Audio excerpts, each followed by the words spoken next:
শিক্ষা উপদেষ্টার সাথে বৈঠকেও সুরাহা হয়নি কুয়েট সংকটের। ভিসির পদত্যাগ দাবিতে অনড় আন্দোলনকারীরা, প্রকৃত দোষীদের সাজা চান শিক্ষকরা। আইনের মধ্যে থেকেই তারা সুপারিশ করবেন বলে আমরা আশা করছি। আমরা চেষ্টা করব যত দ্রুত সেটা কার্যকর করা যায়। শেষ পর্যন্ত আমরা এক দফাতে আসছি, যে এক দফা হচ্ছে ভিসি মাসুদের অপসারণ। আমরা আমাদের দাবিতে অনড়। পিএসসি সংস্কারের দাবিতে ঢাবি ক্যাম্পাসে কর্মসূচি। 46তম বিসিএস এর লিখিত পরীক্ষা পেছানোর সুযোগ নেই, যমুনাকে জানালেন চেয়ারম্যান। রোহিঙ্গা রেসপন্স প্ল্যানে অর্থায়ন হ্রাস পাওয়া দুঃখজনক বললেন প্রধান উপদেষ্টা। সেপ্টেম্বরে উচ্চ পর্যায়ের সম্মেলন আয়োজনে চাইলেন কাতারের সহযোগিতা। মাগুরায় শিশু আসিয়া ধর্ষণ ও হত্যা মামলার বিচার কাজ শুরু। 4 আসামির বিরুদ্ধে আগামী রোববার সাক্ষ্য গ্রহণ। কাঁটাসুর খালের অবৈধ স্থাপনা ও ভবন উচ্ছেদে ঢাকা উত্তর সিটির অভিযান। ব্যাটারি চালিত রিকশা নিয়ন্ত্রণে পদক্ষেপের ঘোষণা প্রশাসকের। The middle outside edge and takes it. This occasion the gully fielder was waiting for a while. Sylhet টেস্টে 255 রানে শেষ বাংলাদেশের দ্বিতীয় ইনিংস। জয়ের জন্য 174 রানের লক্ষ্যে ব্যাট করছে জিম্বাবুয়ে। কাশ্মীরের পেহেলগামে সন্ত্রাসী হামলায় ভারত জুড়ে ক্ষোভ। যৌথ বাহিনীর সাঁড়াশি অভিযানে 2 সন্দেহভাজন জঙ্গি নিহত।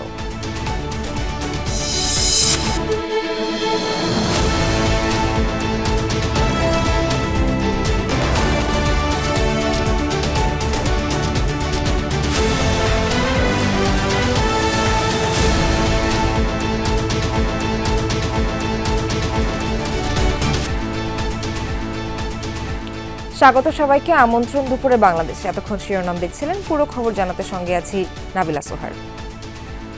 শিক্ষা উপদেষ্টার সাথে আলোচনার পরও দাবি আদায়ে অনশন চালিয়ে যাওয়ার ঘোষণা দিয়েছেন কুয়েটের আন্দোলনরত শিক্ষার্থীরা। সকাল 10টার দিকে ক্যাম্পাসে পৌঁছে আন্দোলনকারীদের সাথে কথা বলেন শিক্ষা উপদেষ্টা সিআর আবরার।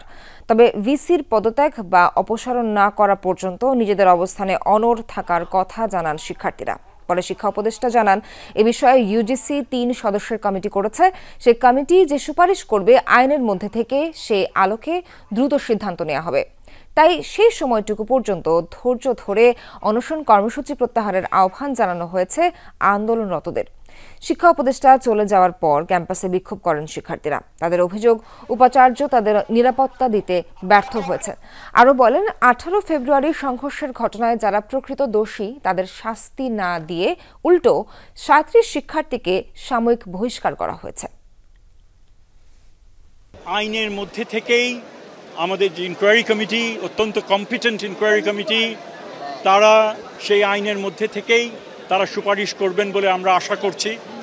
এবং সুপারিশটা পাওয়ার সাথেই আমরা চেষ্টা করব যত দ্রুত সেটা কার্যকর করা যায়। সমাধান তো একটাই, আমরা সেটা বলে দিয়েছি যে এত কিছু আমাদের সাথে হয়ে গেছে এবং শেষ পর্যন্ত আমরা এক দফাতে আসছি, যে এক দফা হচ্ছে ভিসি মাসুদের অপসারণ। আমরা আমাদের দাবিতে অনড় এবং দেখেছেন যে আমাদের আন্দোলন সারা বাংলাদেশে ছড়িয়ে গিয়েছে দাবানল হিসাবে।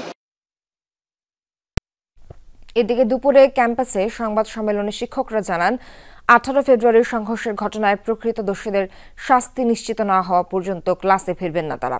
দোষীদের শাস্তির বিষয়ে শিক্ষার্থীদের দাবির সাথে একমত সব শিক্ষক। এ বিষয়ে শিক্ষার্থীদের একাধিকবার বোঝানো হলেও আন্দোলন থেকে সরে আসেনি তারা। এটিকে পরিকল্পিত বলে মনে করেন শিক্ষকরা।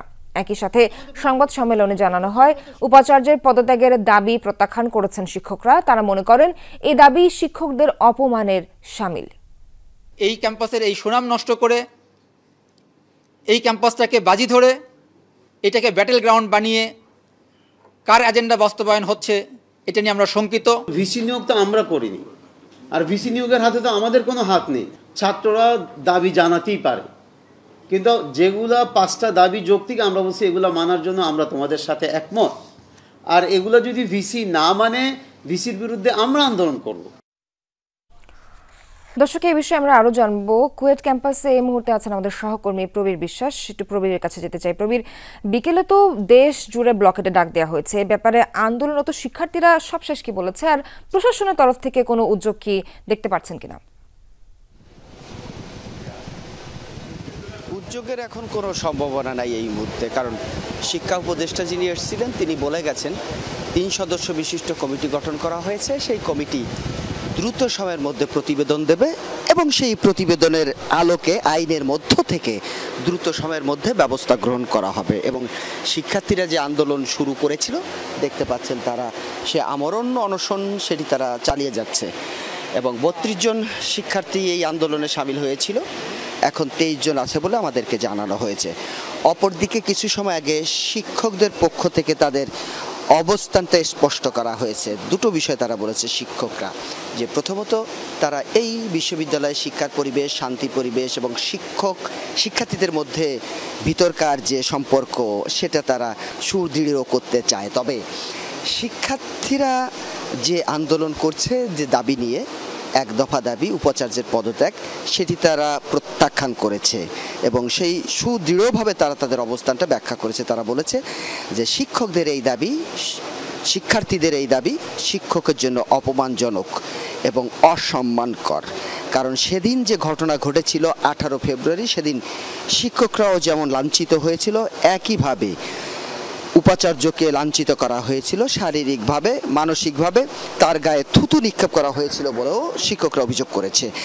সে কারণে এমন একটা জায়গায় এদের 1 দফা দাবি, তারা তাদের দাবি প্রত্যাখ্যান, অপরদিকে শিক্ষা মন্ত্রণালয়ের কমিটি প্রতিবেদন, সব মিলে আরও খানিকটা সময় যাবে হয়তো এই বিষয়গুলো সুরাহা হতে।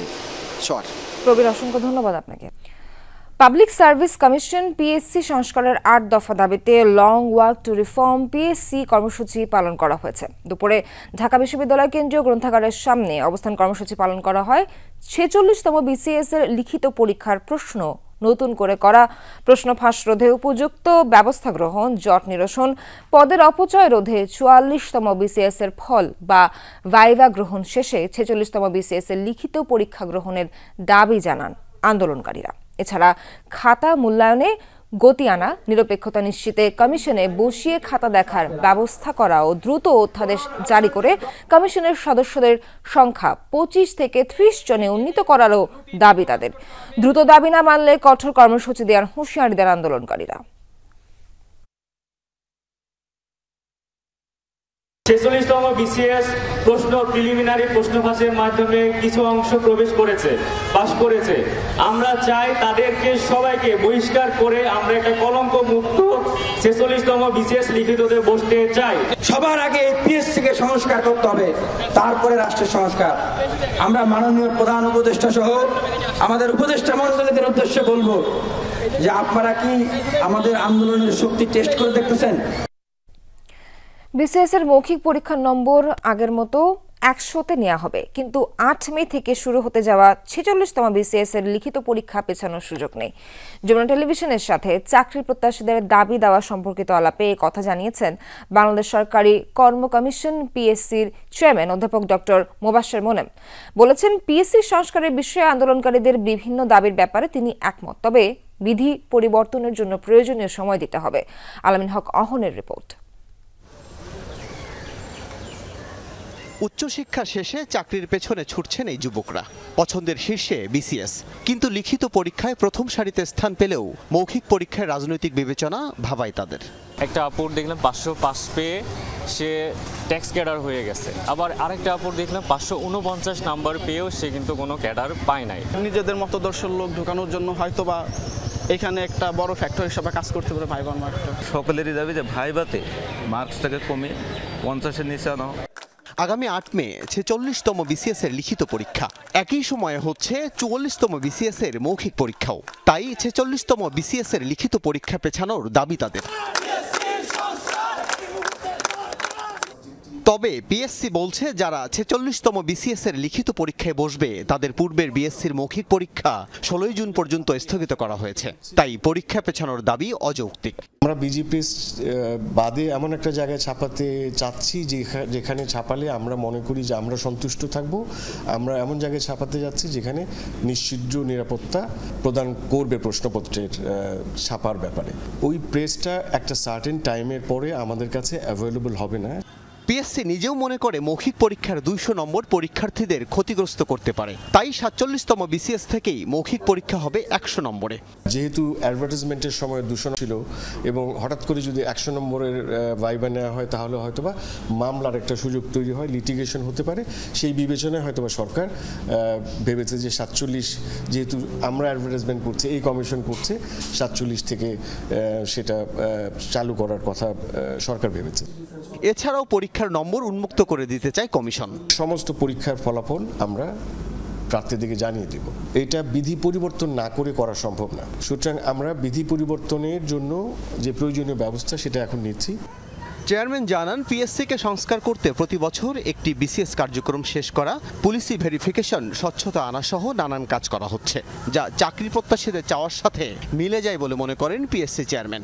ন্যায্যতা বজায় রেখে, নিরপেক্ষতা বজায় রেখে আমার মনে হয় যে আমাদের এই নিয়োগ কার্যক্রম ভাইবা চালমান আছে। অধ্যাপক ডক্টর মোবাশ্বের মোনেম বলেন, চাকরি প্রত্যাশীদের চাওয়া পাওয়ার মেলবন্ধনে সামনের দিকে এগুতে চায় বাংলাদেশ সরকারি কর্ম কমিশন। চাকরি প্রত্যাশীরা মনে করেন, জুলাই অভ্যুত্থানের চেতনাকে ধারণ করে বাংলাদেশ সরকারি কর্ম কমিশনকে হতে হবে বৈষম্যহীন, মেধাভিত্তিক, ন্যায়ভিত্তিক ও বেকার বান্ধব। বাংলাদেশ সরকারি কর্ম কমিশনও মনে করে একই কথা। তাহলে বাধা কোথায়? এখন দেখা যাক কতটা প্রত্যাশা পূরণ করতে পারে কমিশন। আল আমিন হক অহন, যমুনা নিউজ, ঢাকা। রোহিঙ্গা সংকট নিয়ে প্রস্তুত করা জয়েন্ট রেসপন্স প্ল্যানের অর্থায়ন হ্রাস পাওয়া দুঃখজনক বলে মন্তব্য করেছেন প্রধান উপদেষ্টা ডক্টর মোহাম্মদ ইউনূস। দোহায় রোহিঙ্গা সংকট নিয়ে আয়োজিত এক গোল টেবিল বৈঠকে তিনি এই কথা বলেন। জানান, বিশ্ব খাদ্য কর্মসূচি বা WFP সাময়িক অর্থায়নের মাধ্যমে রোহিঙ্গাদের খাদ্য সহায়তা দিলেও সেপ্টেম্বরে আবারও তহবিল সংকটের আশঙ্কা আছে। এই প্রেক্ষাপটে কাতারকে এগিয়ে আসার আহ্বান জানান ডক্টর ইউনূস। জানান, সেপ্টেম্বরে জাতিসংঘের পৃষ্ঠপোষকতায় নিউ ইয়র্কে রোহিঙ্গা সংকট নিয়ে একটি উচ্চ পর্যায়ের সম্মেলনের আয়োজন করবে বাংলাদেশ। এতে কাতারের সহায়তা কামনা করেন তিনি। বলেন, সম্প্রতি রাখাইন রাজ্যের পরিস্থিতিতে নাটকীয় পরিবর্তন ঘটেছে। এ সময় মিয়ানমার বাংলাদেশ সীমান্ত এবং রাখাইনে আরাকান আর্মির বর্তমান অবস্থান তুলে ধরেন ডক্টর ইউনূস। রোহিঙ্গা সংকটের দীর্ঘমেয়াদী ও টেকসই সমাধান নিশ্চিতে 8 দফা সুপারিশ পেশ করেন উপদেষ্টা।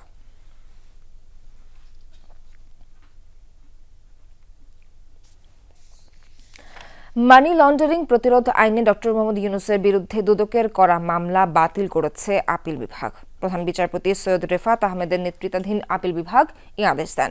বলেন, প্রধান উপদেষ্টা হওয়ার পর তড়িঘড়ি করে মামলা প্রত্যাহারে দুদকের পদক্ষেপ সঠিক ছিল না। মামলাটি ছিল হয়রানিমূলক। রায়ে সত্যের বিজয় হয়েছে বলেন ডক্টর ইউনূসের আইনজীবী।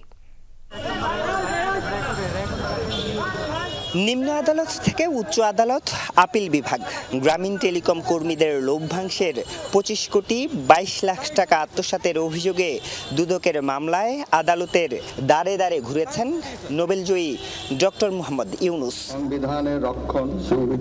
5 আগস্ট পট পরিবর্তনের পর অন্তর্বর্তীকালীন সরকারের প্রধান উপদেষ্টা হলে 11ই আগস্ট ডক্টর ইউনূসের সেই মামলাটি তড়িঘড়ি করে প্রত্যাহার করে নেয় দুদক, যা ভালোভাবে নেননি ডক্টর ইউনূস।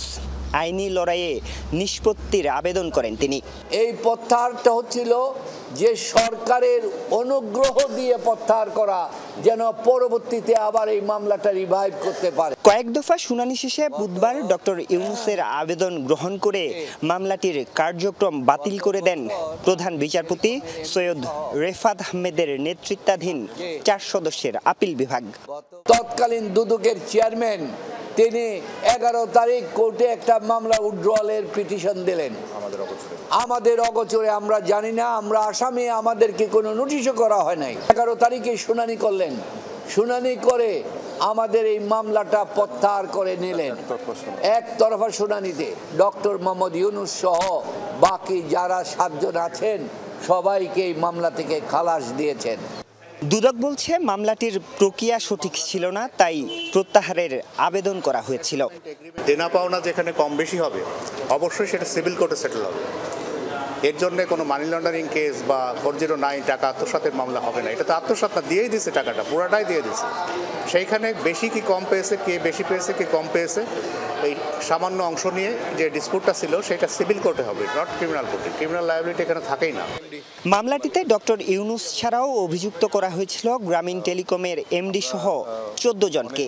এর রায়ে ন্যায় বিচার প্রতিষ্ঠিত হয়েছে বলে স্বস্তি জানান তারা। এই মামলাটা কোনোভাবেই চলে না, কিন্তু তারপরও এটা অনেকটা লেংদি করছে ওনারা করে একটা ওনাদের মতো করে ওনারা রায় দিচ্ছে। এখন আমরা আপিলের ডিভিশনে আসছি, আমরা আপিলটা অ্যাকসেপ্ট হয়েছে, শুনানি হলো, আলহামদুলিল্লাহ আমরা খুশি আর কি। 2023 সালের 30 মে দুদকের উপপরিচালক গুলশান আনোয়ার বাদী হয়ে মামলাটি দায়ের করেছিলেন। অভিযোগ গঠন করা হয় 2024 সালে। এর বিরুদ্ধে আপিল করলেও হাইকোর্ট তা খারিজ করে দেন। আরিফুর রহমান সবুজ, যমুনা নিউজ, ঢাকা। সংস্কার ও নির্বাচন উভয়ই চায় বিএনপি। অপ্রয়োজনীয় যে সংস্কার বিপদ ডেকে আনবে তেমন সংস্কার চায় না, এমন মন্তব্য করেছেন বিএনপির স্থায়ী কমিটির সদস্য মির্জা আব্বাস। দুপুরে জাতীয় প্রেসক্লাবে বর্তমান প্রেক্ষাপটে গণতন্ত্র, সংস্কার ও বাস্তবতার শীর্ষক আলোচনা সভায় এ মন্তব্য করেন তিনি। মির্জা আব্বাস বলেন, নির্বাচন নিয়ে ধোঁয়াশার সৃষ্টি হচ্ছে, যা কাম্য নয়। কয়েকটি দলের কারণে খুব তাড়াতাড়ি নির্বাচন না হবার শঙ্কা দেখা দিয়েছে। তিনি আরও বলেন, মতভেদ থাকলেও জাতীয় স্বার্থে বিএনপি, জামায়াত ও এনসিপি সহ সবাইকে ঐক্যবদ্ধ থাকতে হবে। ফ্যাসিবাদ বিরোধী ঐক্যে বিভক্তি দেখা দিলে আবারও ভারতীয় আধিপত্যবাদের কবলে পড়বে বাংলাদেশ। সচিবালয়ের ভেতর ও বাইরের কিছু মানুষ প্রধান উপদেষ্টাকে সঠিক পথে চলতে দেবে না, এমন অভিযোগও করেন বিএনপির নেতা। আমরা সংস্কারও চাই, আমরা নির্বাচনও চাই। কোন সংস্কারটা চাই? যেটা দেশের মানুষের জন্য প্রয়োজন। অপ্রয়োজনীয় সংস্কার যেটা আরও বিপদ ডেকে আনবে এমন সংস্কার আমাদের প্রয়োজন নাই। সচিবালয়ের ভিতরে এই দেশে যে শত্রুগুলো বসে আছে, আওয়ামী লীগের দালালরা বসে আছে, তাদেরকে কেন আপনারা বের করেন না? আমি যদি বলি যে তাদের কাছে আপনারা অবৈধ সুবিধা পাচ্ছেন। অন্তর্বর্তীকালীন সরকারের আইনগত কোনো ভিত্তি নেই। যারা গণতন্ত্রের জন্য লড়াই করছে তারাই সরকারকে ক্ষমতায় রেখেছে বলে মন্তব্য করেছেন বিএনপির সিনিয়র যুগ্ম মহাসচিব রুহুল কবির রিজভী। দুপুরে মানিকগঞ্জে চারুশিল্পী মানবেন্দ্র ঘোষের পুড়ে যাওয়া বাড়ি পরিদর্শনে যান তিনি। বলেন, আওয়ামী লীগ ভবিষ্যতে রাজনীতি করবে কি করবে না তা নির্ধারণ করতে হবে অন্তর্বর্তী সরকারকে, কারণ প্রশাসন এই সরকারের হাতেই। রিজভী আরও বলেন, আওয়ামী লীগের ভয়ঙ্কর সন্ত্রাসীদের দমন করতে কি ধরনের আইন প্রণয়ন করতে হবে তা জনগণের কাছে সরকারকে খোলাসা করতে হবে। শেখ হাসিনাকে যারা পাহারা দিয়েছে, দেশের টাকা পাচার করেছে এবং ব্যাংক লুট করেছে, তাদের খুঁজে বের করতে না পারলে মানুষ এই সরকারকে ব্যর্থ বলবে, এমন মন্তব্য করেন বিএনপির এই নেতা। নির্বাচন নিয়েও সরকার টালবাহানা করছে বলে মন্তব্য করেন রুহুল কবির রিজভী। অন্যের সম্পত্তি লুট করেছে এবং যারা টাকা পাচার করেছে, ব্যাংক হরি লুট করেছে, তারা আজকে এই জনসমুদ্রের মধ্যে কোথায় লুকিয়ে আছে, এইটা অন্তর্বর্তীকালীন সরকার তারা যদি খুঁজে বের করতে না পারে, তাহলে তো এই সরকারকে মানুষ ব্যর্থ সরকার বলবে। স্থানীয় সরকার সংস্কার কমিশনের বেশিরভাগ সুপারিশকে সাধুবাদ জানালেও বাস্তবায়ন নিয়ে সংশয় প্রকাশ করেন বিশ্লেষকরা। বলেন, এর আগেও সংসদ সদস্যদের বাধাই শক্তিশালী করা যায়নি তৃণমূলের সরকার, তাই সংস্কারের পর স্থানীয় সরকারের ভোটের পক্ষে মত তাদের। তবে চেয়ারম্যান পদে সরাসরি ভোট না থাকা এবং একসাথে 5 পরিষদে ভোট আয়োজন নিয়ে দ্বিমত আছে কারো কারো। তৃণমূলের সরকারে ভোটের উত্তেজনা বেশি ইউনিয়ন পরিষদ, পৌরসভা ও সিটি কর্পোরেশনে। তবে সব স্থানীয় সরকারের কর্মপরিধির সীমাবদ্ধতা নিয়ে অভিযোগ অনেক। ফলে বিভিন্ন মহল থেকে স্থানীয় সরকার কাঠামো শক্তিশালী করার তাগিদ দেয়া হলেও তা কাজে আসেনি। 2007 সালে এমন উদ্যোগ নেওয়া হলেও পরে তার বাস্তবায়ন হয়নি। এমপিদের কারণে কিন্তু এরা শক্তিশালী হতে পারে না, কারণ এমপি চান না কোনোভাবে এরা শক্তিশালী হোক, এবং যেই কারণে তারা সবসময় হচ্ছে লোকাল গভর্নমেন্টের যে কোনো কিছু তারা হচ্ছে এক ধরনের একটা কন্ট্রোল তারা রাখতে চান। খুব ভালো প্রস্তাবগুলো আছে, অনেক খুব ভালো প্রস্তাব, কিন্তু এটার বাস্তবায়ন নিয়ে আমার আসলে একটু আছে। অন্তর্বর্তী সরকার গঠিত স্থানীয় সরকার সংস্কার কমিশনের সুপারিশ ভোট হবে কেবল মেম্বার বা কাউন্সিলর পদে। নির্বাচিতদের মধ্য থেকে চেয়ারম্যান বা মেয়র নির্ধারিত হবেন। তবে বিদ্যমান পরিস্থিতিতে কালো টাকার দৌরাত্ম্য আরও বাড়বে বলে মনে করেন কেউ কেউ। যখন আপনারা এই মেম্বারের মধ্যে থেকে একজন চেয়ারম্যান হবে তখন হচ্ছে ওই আপনার এই যে প্রার্থী বা যারা ইলেক্টেড মেম্বার কেনা বেচার একটা ব্যাপার তখন দাঁড়াবে, এবং ফলে সাধারণ মানুষ যারা সাধারণ শুধুমাত্র মেম্বার হতে চান তাদের মানে অংশগ্রহণ করার বা তাদের জিতে আসার এই তাদের সুযোগটা অনেকখানি কমে আসবে। যদি কয়েকজন মেম্বার একমত হয় যে আমরা এই মেয়রকে রাখবো না, একে বসাই দেব, তাহলে সেটাও তারা একজোট হয়ে করতে পারবে না। একটা অস্থিতিশীল পরিস্থিতির সৃষ্টি হওয়ার সম্ভাবনা একটা থেকেই যায়। বলছে যে সরকারি চাকরিজীবীরাও পরিষদে অস্থায়ী মেম্বার হতে পারবে, এটা আমার মনে হয় খুব ডিজাস্টার হয়ে যাবে। ইউনিয়ন, উপজেলা, জেলা, পৌরসভা ও সিটির আলাদা আলাদা আইনের বিপক্ষে সংস্কার কমিশন, বরং নির্দিষ্ট আইনের অধীনে একসাথে নির্বাচনের সুপারিশ তাদের। এতে খরচ 2/3 কমবে বলে মনে করে কমিশন। আইনি কিছু সমস্যা থাকতে পারে যদি কোনো এই আইনটার বিরুদ্ধে কেউ যদি রিড করে এবং সেই আইনটা যদি তখন যদি অকার্যকর হয় তাহলে কিন্তু 5টা লেভেলে অকার্যকর হয়ে পড়বে। নির্বাচন কমিশন একসঙ্গে 5টা লেভেলে এই লোকাল গভর্নমেন্ট ইলেকশন করতে তার সেই সামর্থ্যটুকু আছে কিনা, এটা একটা বড় প্রশ্ন। পারবে না আমি তা বলবো না, পারবে, কিন্তু তার আগে তাদের ওইভাবে নিজেদের ট্রেনিং দিয়ে ওইভাবে সক্ষমতাটা বৃদ্ধি করে নিতে হবে। একটা সাধারণ ইলেকশনে ধরেন 20 থেকে 25 লক্ষ সরাসরি নির্বাচন কমিশনের অধীনে থেকে কাজ করে। স্থানীয় সরকার সংস্কার কমিশন ভোটের আগেই সুপারিশ বাস্তবায়নের পক্ষে, এতে একমত বিশ্লেষকরাও। তবে দিন শেষে আইন প্রণয়ন ও পরিবর্তন যেহেতু সংসদের বিষয়, তাই এর ভবিষ্যৎ নির্ভর করছে সংসদ সদস্যদের সদিচ্ছার উপর। আমাদের প্রত্যেকটা একটা ছোট ছোট ইউনিট যদি আমরা চিন্তা করি, এখানে যদি আর্থিক স্বাধীনতা থাকে, আর্থিক বরাদ্দগুলো বেশি থাকে, অথবা ছোট ছোট এলাকাগুলো আস্তে আস্তে উন্নয়ন হওয়ারই কথা।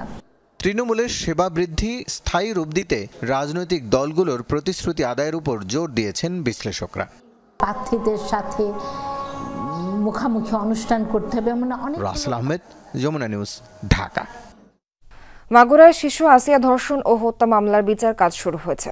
আগামী 27 এপ্রিল সাক্ষ্য গ্রহণের দিন ধার্য করেছেন আদালত। সকালে জেলা নারী ও শিশু নির্যাতন দমন ট্রাইব্যুনালের চার্জ শুনানি হয়, পরে অভিযোগ গঠন করে সাক্ষ্য গ্রহণের দিন ধার্য করেন বিচারক। এ সময় প্রধান অভিযুক্ত হিটু শেখ সহ 4 আসামিকে আদালতে হাজির করা হয়। 13 এপ্রিল শিশু আসিয়া ধর্ষণ ও হত্যা মামলার চার্জশিট আদালতে দাখিল করে পুলিশ।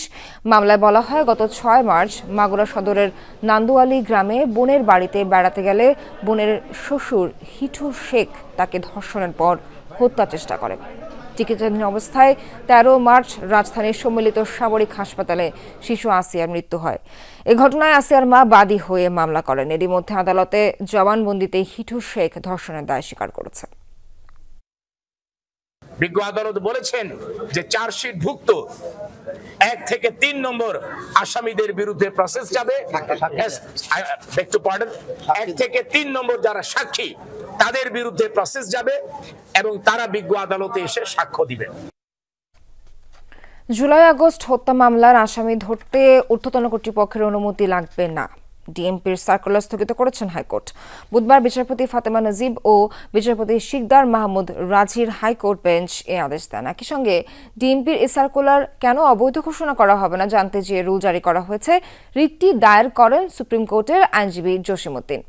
গত 9 এপ্রিল ডিএমপির এক বিজ্ঞপ্তি প্রকাশ করা হয়, যাতে বলা হয় বৈষম্য বিরোধী আন্দোলন সংক্রান্ত মামলায় আসামি ধরতে উপযুক্ত প্রমাণ সহ ঊর্ধ্বতন কর্তৃপক্ষের অনুমতি নিয়ে গ্রেফতার করতে হবে।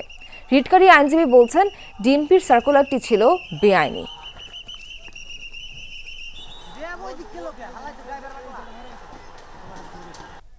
যে আদেশের মাধ্যমে পুলিশকে কোনো ফৌজদারি মামলার আসামি, বৈষম্য বিরোধী আন্দোলনের সময় দায়েরকৃত মামলার আসামি, এজাহার নামীয় এবং তদন্তপ্রাপ্ত আসামিদেরকে গ্রেপ্তার না করার যে নির্দেশ দিয়েছিল প্রকারান্তরে, সেটির কার্যকারিতা স্থগিত করেছে।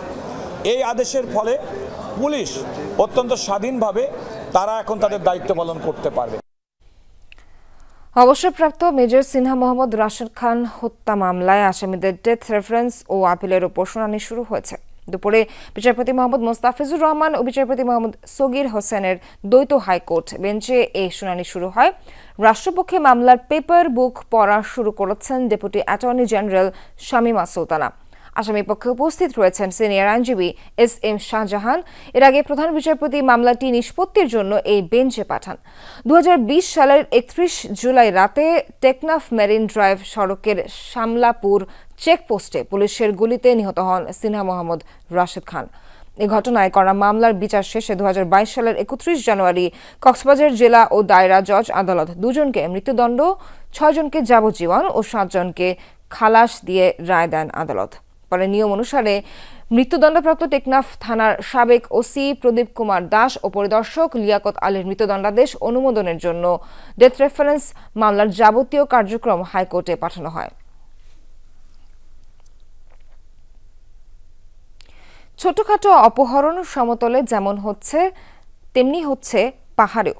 আগের তুলনায় পাহাড় অনেক শান্ত রয়েছে বলে দাবি করেছেন স্বরাষ্ট্র উপদেষ্টা লেফটেন্যান্ট জেনারেল মোহাম্মদ জাহাঙ্গীর আলম চৌধুরী। সকালে সার্কিট হাউসে মতবিনিময় সভার আয়োজন করে বিভাগীয় ও জেলা প্রশাসন। এতে প্রধান অতিথি হিসেবে যোগ দিয়ে এসব কথা বলেন স্বরাষ্ট্র উপদেষ্টা। এ সময় পার্বত্য চট্টগ্রামের অস্থিরতা, শিক্ষার্থী অপহরণ, আইন শৃঙ্খলা পরিস্থিতি সহ নানা বিষয়ে আলোচনা হয়। এসব বিষয়ে সংশ্লিষ্ট প্রশাসনকে বিভিন্ন দিক নির্দেশনা দেন জাহাঙ্গীর আলম। সভায় চট্টগ্রাম বিভাগের জেলা প্রশাসক এবং আইন শৃঙ্খলা বাহিনীর ঊর্ধ্বতন কর্মকর্তারা অংশ নেন। ছোট খাটাই যে অপহরণ খালি ওই 4 জন হয়েছে, একজন ওই মেয়েটা হয়তো ছাড়াও পেয়েছে, এরকম অপহরণ তো আমরা প্লেনল্যান্ডও তো হচ্ছে। খালি ওই পাহাড়ের কেন দোষ দেয়? পাহাড় আগের থেকে অনেক ভালো অবস্থা আছে, অনেক শান্ত আছে। মোহাম্মদপুর কাঁটাসুর খালের অবৈধ স্থাপনা ও ভবন উচ্ছেদে অভিযান পরিচালনা করেছে ঢাকা উত্তর সিটি কর্পোরেশন। সকালে ডিএনসিসি প্রশাসক মোহাম্মদ এজাজের নেতৃত্বে এই অভিযান পরিচালনা করা হয়। যারা রাজনৈতিক দলের নামে অফিস, মসজিদ ও বাড়ি করে সরকারি জমি দখল করছেন তাদের উদ্দেশ্যে ডিএনসিসি প্রশাসক বলেন, যে দলই করুক না কেন অবৈধ স্থাপনা উচ্ছেদে অভিযান চলবে। বলেন, যারা এখনো সরকারি খাল বিল দখল করে নাকে তেল দিয়ে ঘুমোচ্ছেন তাদের দখল করা জায়গাটা ছেড়ে দিতে হবে। বাংলাদেশে এরকম অরাজক পরিস্থিতি সহ্য করা হবে না। ডিএনসিসি প্রশাসক জানান, ফুটপাত ও অটোরিকশা নিয়েও কাজ করবে ঢাকা উত্তর সিটি কর্পোরেশন। এদিকে বাড়ি মালিকদের অভিযোগ, 3 দিন আগে নোটিশ দিয়ে জায়গা খালি করতে বলা হয়। যারা ভাড়াটিয়া আছেন তাদের অন্তত 7 দিন সময় দিলে অন্যত্র চলে যেতে পারত। জোর জুলুম করে তারা আমাদের কোনো সময় না দিয়েই তারা আমাদের এই বাড়িটা ভেঙে ফেলতেছে। সরকারি সার্ভেয়ার দিয়েও কিন্তু এখানেই করা হয়েছে, ম্যাপ করা হয়েছে। কোনো অবস্থাতেই এই বাড়ির একটা কোণা পড়ে, কিন্তু এই 3টা বাড়ি পড়ে না। যারা অবৈধভাবে বাড়িঘর করে সরকারের জমি এবং খাস জমি, সরকারের জমি খাল বিলের মধ্যে স্থাপনা করে ভোগ দখল করছেন, তারা ঘুম থেকে জাগেন এবং নিজ দায়িত্বে এগুলো ভেঙে সরে যান, নাহলে আমরা আসবো, আমরা কোনো নোটিশ ফোটিশ দিব না।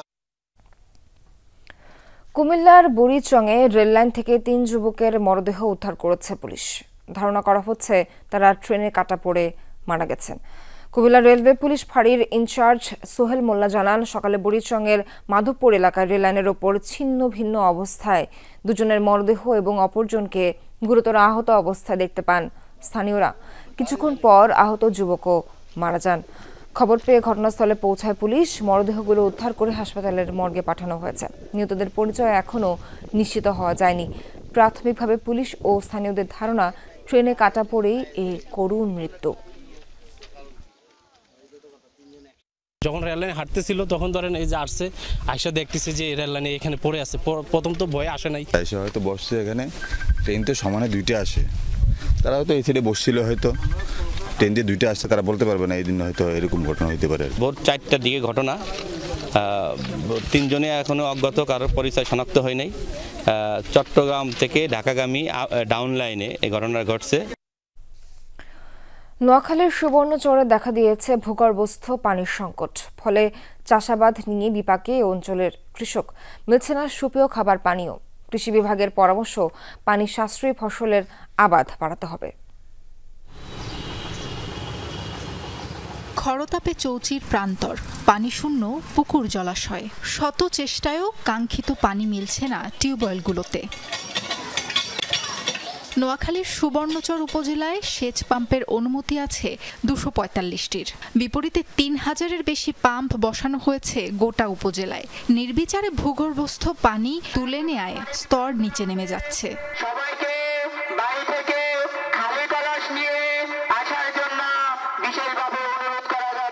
বাসাবাড়ির পাম্পগুলো সর্বোচ্চ 300 ফুট গভীর, তাতে এখন মিলছে না সুপেয় পানি।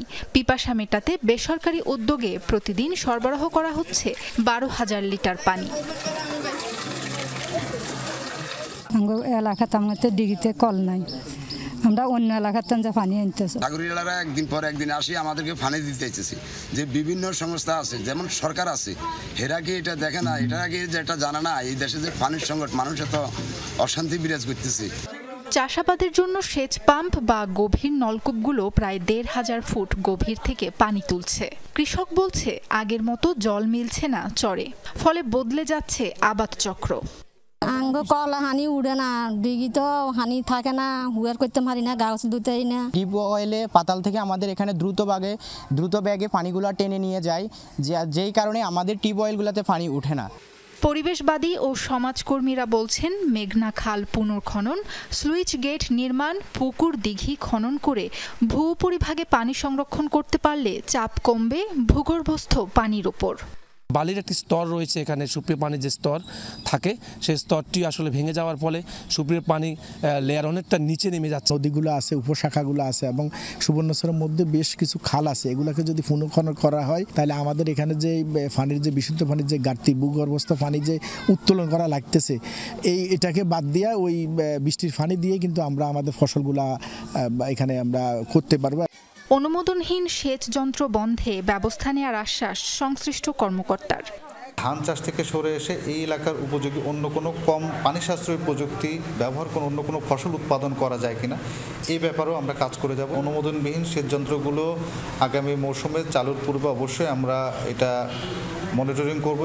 চলতি মৌসুমে সুবর্ণচরে বোরো আবাদে ৭৭,৪৩৫ কোটি কিউসেক পানি ব্যবহার হচ্ছে, যার ৯৫% আসছে ভূগর্ভ থেকে।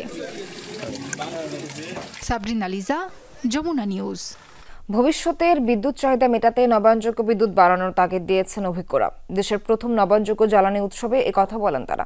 সকালে বুয়েট ক্যাম্পাসে শুরু হয় দুদিনের এই উৎসব। আলোচকরা বলেন, দেশের বিদ্যুৎ চাহিদা 2041 সাল নাগাদ ৫৮,০০০ মেগাওয়াটে পৌঁছাবে, তাই রিনিউয়েবল এনার্জিতে জোর দেওয়া প্রয়োজন। সে লক্ষ্যে এখনই প্রস্তুতি গ্রহণের তাগিদ দেন। উপস্থিত ছিলেন অ্যাকশন এইড বাংলাদেশের কান্ট্রি ডিরেক্টর ফারাহ কবির। এ সময় আমন্ত্রিত অতিথিরা প্রতীকী ভাস্কর্য উন্মোচন করেন। নবায়নযোগ্য জ্বালানি উৎসবে শিক্ষার্থীরা পরিবেশ বান্ধব চুলা, সোলার প্যানেল সহ বিভিন্ন উদ্ভাবন প্রদর্শন করেন। এছাড়া আগামীকাল বিশেষজ্ঞদের উপস্থিতিতে সংলাপ অনুষ্ঠিত হবে। রান্নার পরে 12 ঘন্টা পর্যন্ত সেই হট ব্যাগের ভিতরে খাবারটা রাখলে 12 ঘন্টা পর্যন্ত গরম থাকে। এলজির মাধ্যমে ইলেকট্রিসিটি তৈরি করছে এই প্ল্যাটফর্মটার মাধ্যমে, এবং এখানে যে এলজিগুলো তৈরি হবে এক পর্যায়ে তো সেটা ফিল হয়ে যাবে। এই এলজি যখন ফিল হয়ে যাবে আমরা সেটাকে বের করে আমরা বাই প্রোডাক্ট তৈরি করব। লেস কার্বন ডাইঅক্সাইড ইমিশনের জন্য কাজ করছি এবং এটা সো কস্ট ইফেক্টিভ একটা প্রজেক্ট যে ইন্ডাস্ট্রিতে যদি সোলার কেউ ইউজ করে তার কস্টটা সবচেয়ে লেস হয়ে যায়।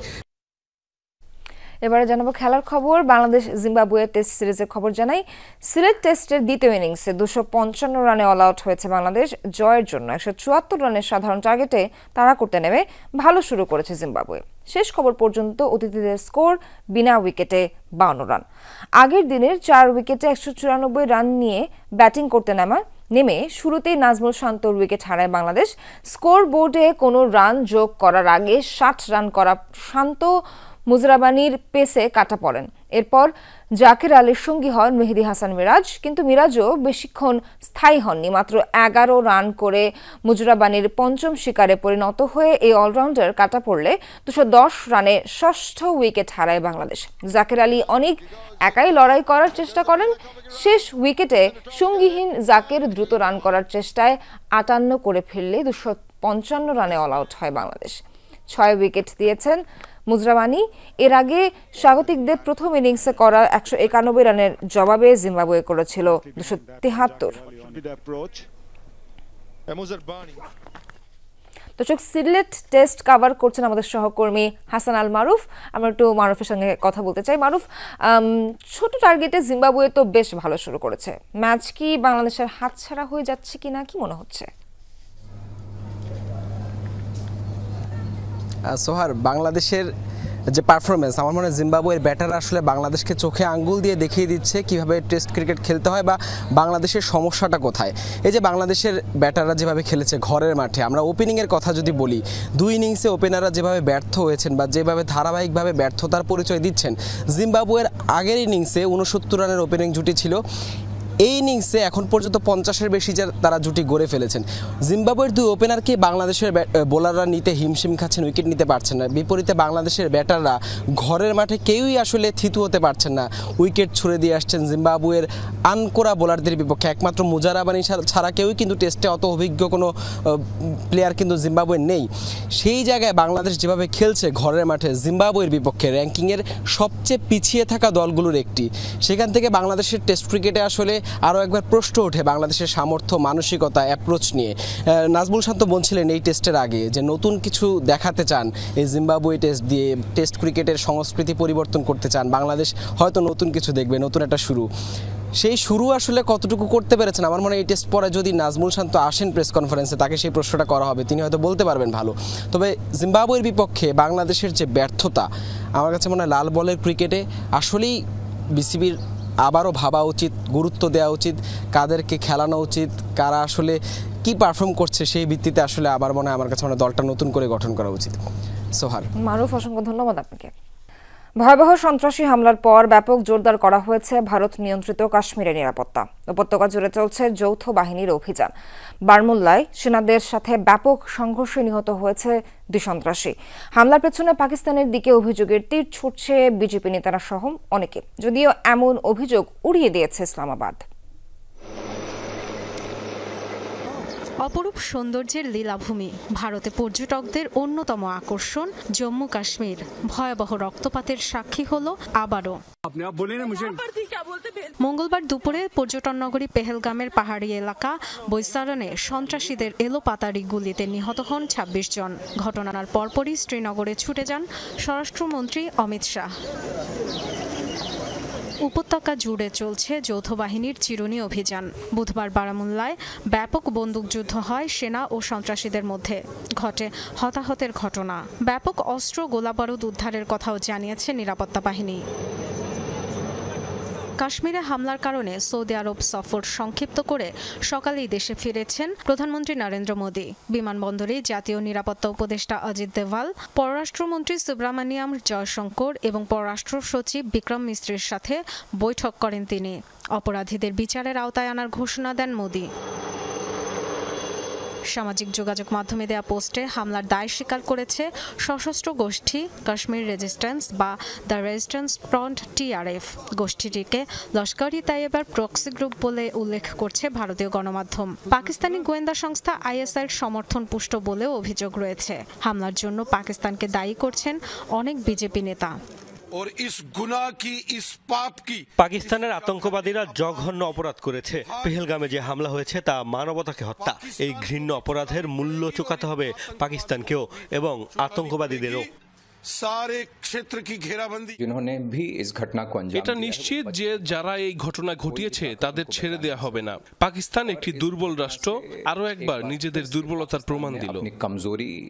অবশ্য কাশ্মীরে হামলার ঘটনায় সম্পৃক্ততার অভিযোগ উড়িয়ে দিয়েছেন পাকিস্তানের প্রতিরক্ষা মন্ত্রী খাজা আসিফ। এর সাথে পাকিস্তানের কোনো সম্পর্ক নেই।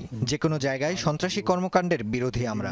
নাগাল্যান্ড থেকে কাশ্মীর, ছত্তিশগড়, মণিপুর এবং দক্ষিণে ভারতের বিভিন্ন রাজ্যে বিদ্রোহ চলছে। এগুলো বিদেশি কোনো পক্ষের হস্তক্ষেপ নয়, বরং স্থানীয় বিদ্রোহ।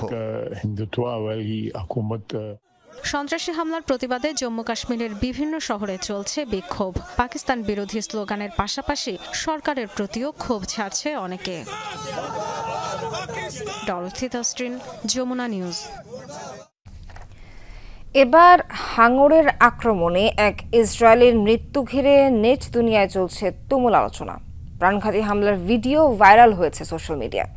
ফিলিস্তিনি পন্থীদের কেউ কেউ হিরোর ভূমিকায় দেখছে সামুদ্রিক প্রাণীটিকে। আল কাশেম শার্ক কিংবা আবু শার্ক ফোর্সেসের সদস্য এমন নানা উপাধিও দিচ্ছে। শেয়ার করা হচ্ছে হাঙরের কেফিয়া পরিহিত এডিটেড ছবি। জীবিত মানুষকে চোখের সামনে টেনে নিয়ে যাচ্ছে হাঙর। আশপাশে শোনা যাচ্ছে আতঙ্কিত মানুষের চিৎকার। ইসরায়েলের হাদেরা শহরের ওলগা সমুদ্র সৈকতের মর্মান্তিক এই ভিডিও ফুটেজ ভাইরাল সামাজিক মাধ্যমে। হাঙরের আক্রমণে নিখোঁজের প্রায় 24 ঘন্টা পর উদ্ধার করা হয় ওই ব্যক্তির মরদেহ। ঘটনার পরপরই নিরাপত্তার স্বার্থে বন্ধ করে দেয়া হয় সৈকত। ওই সাগর তীরে প্রায় মানুষের পাশাপাশি হাঙরের বিচরণ দেখা যায়। তবে এমন প্রাণঘাতী হামলা বিরল। বিভিন্ন গণমাধ্যমের তথ্য, অঞ্চলটিতে এখন পর্যন্ত হাঙরের আক্রমণের ঘটনা হয়েছে মাত্র 3 বার। ইসরায়েল প্রতিষ্ঠার পর এই প্রাণীর কারণে কারো মৃত্যুর ঘটনা হয়নি। সবশেষ প্রাণঘাতী আক্রমণের ঘটনা 1940 সালের। ইসরায়েলের উপকূলে হাঙরের এই আকস্মিক হিংস্র আচরণ সামাজিক মাধ্যমে বেশ আলোচনার জন্ম দিয়েছে। গাজা যুদ্ধের প্রসঙ্গ টেনে ফিলিস্তিনপন্থীদের অনেকেই শার্কটিকে হামাসের সশস্ত্র শাখা কাশেম ব্রিগেডের সদস্য আখ্যা দিচ্ছেন। কেউ আবার প্রাণীটিকে বলছে আবু শার্ক ফোর্সের সদস্য। পাশাপাশি দেদারসে শেয়ার চলছে এডিটেড ছবি। কোনোটিতে শার্কের গায়ে পরানো হয়েছে কেফিয়া, কোনোটির মাথায় আবার হামাসের পতাকা। এর আগে ইসরায়েলি সেনাদের ওপর বনবিড়ালের হামলার ঘটনায় সামাজিক মাধ্যমে দেখা গিয়েছিল একই ধরনের চিত্র। বলা হচ্ছে গাজায় লাগাতার আগ্রাসনের জেরে ক্রমেই বিশ্বজুড়ে ইসরায়েলের প্রতি ক্ষোভ বাড়ছে মানুষের। এমন সব ঘটনার মধ্য দিয়েও যার বহিঃপ্রকাশ দেখা যাচ্ছে সোশ্যাল মিডিয়ায়। যদিও বেসামরিক নাগরিকের প্রাণহানিতে বিদ্রুপাত্মক পোস্টের সমালোচনা করছে ইসরায়েলিরা। মোস্তফা মাহমুদ, যমুনা নিউজ। দর্শক, এখানে শেষ করছি দুপুরে বাংলাদেশের আয়োজন। সঙ্গে থাকার জন্য ধন্যবাদ সবাইকে।